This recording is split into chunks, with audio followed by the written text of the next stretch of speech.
औज़ुबिल्लाहिमिनश्शैतानिर्रजीम बिस्मिल्लाहिर्रहमानिर्रहीम। आज मैं आपके सामने वाक़या फ़ील पेश करता हूँ। वाक़या पेश करने से पहले अगर आप मेरे इस चैनल पर नए हैं तो मेरे इस वीडियो को लाइक और चैनल को सब्सक्राइब करना मत भूलिएगा। अबरहा सबा हबशी बादशाह हबश की तरफ से यमन का गवर्नर जनरल था। जब देखा कि अहले अरब खाना काबा का हज करते हैं तो सना में एक बहुत बड़ा कलीसा तामीर किया और चाहा कि अरब का हज इसी की तरफ फेर दे।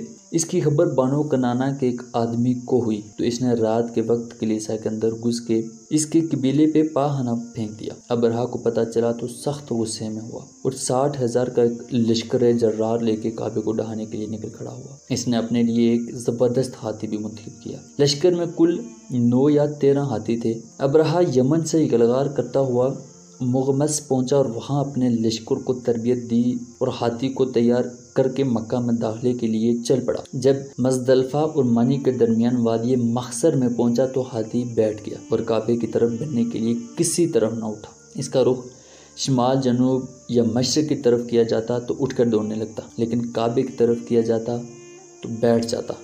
इसी दौरान अल्लाह ने चिड़ियों का एक झुंड भेज दिया जिसने लश्कर पर कंकरियां बरसाना शुरू कर दिया और अल्लाह ने इसी से इन्हीं खाए हुए भूस की तरह बना दिया। ये चिड़ियाँ अबाबील थी। हर चिड़िया के पास 3-3 कंकरियाँ थी, एक चोंच में और 2 पंजों में उठा रखी थी।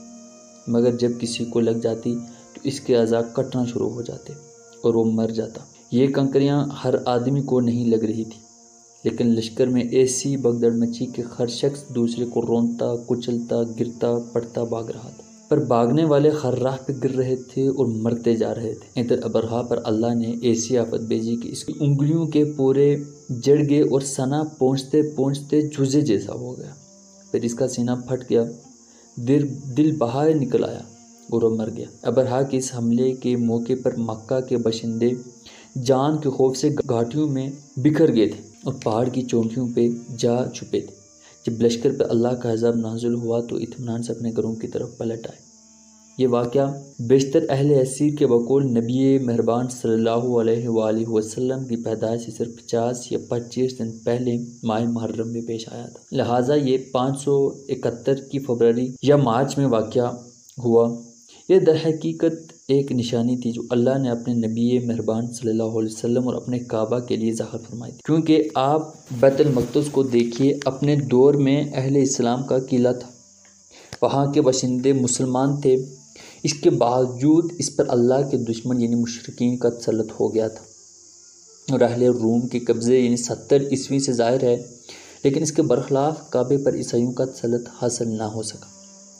फिर ये वाक़या ऐसे हालात में पेश आया कि इसकी खबरें आनन फानन दुनिया के बेशतर इलाके रोम और फारस तक पहुँच गई, क्योंकि हबशा का रोमियों से बड़ा गहरा ताल्लुक था और दूसरी तरफ फ्रांसीसियों की नज़र रोमियों पर बराबर रखती थी और वो रोमियों पर उनके खलीफाओं पर साथ पेश आने वाले वाक़यात का बराबर जायज़ा लिया करते थे। यही वजह है कि इस वाक़े के बाद अहले फारस ने नहायत तेज़ी से यमन पर कब्ज़ा कर लिया।